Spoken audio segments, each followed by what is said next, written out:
Hey everyone, it's Nicole with Adoria Creations, and I'm going to show you how I made this layered sign.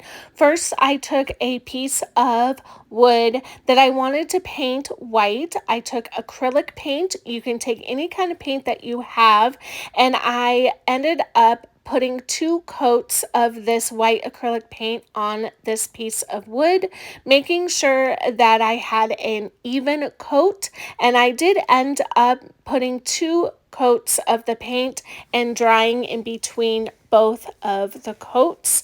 Then I took this smaller piece of wood and burnt umber paint. I wanted it to be a stain effect, so I took a baby wipe and my burnt umber and spread the burnt umber with my baby wipe on to the wood.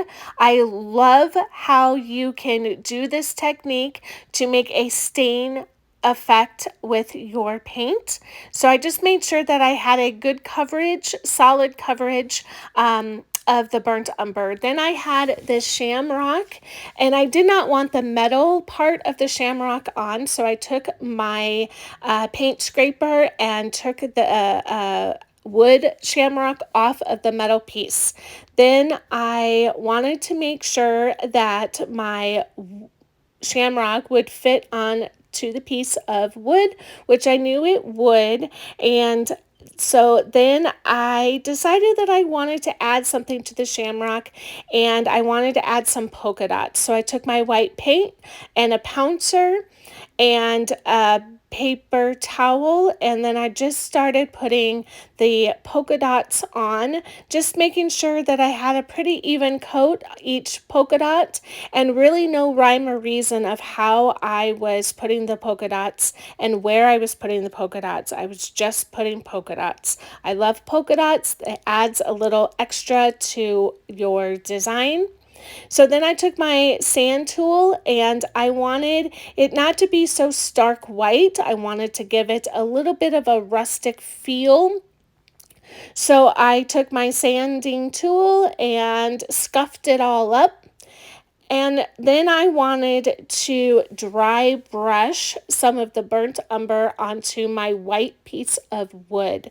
So I just took a chippy brush and went ahead and just applied the dry brush of the burnt umber, and then I used my sanding tool again on that. Then I took my hot glue and glued my shamrock onto the piece of wood, and then I took some twine and I wanted to wrap the twine around the shamrock a few times. So I just took some hot glue, glued it to the back of the piece of wood, and then wrapped the twine around.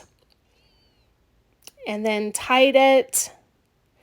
And then I wanted to add a little something, and I had a little heart that I took some hot glue and glued the heart onto the top, cut the strings, and then it was time to add my small layer with the shamrock onto the larger piece of wood. And there you have it. Thank you so much for watching. See you next time.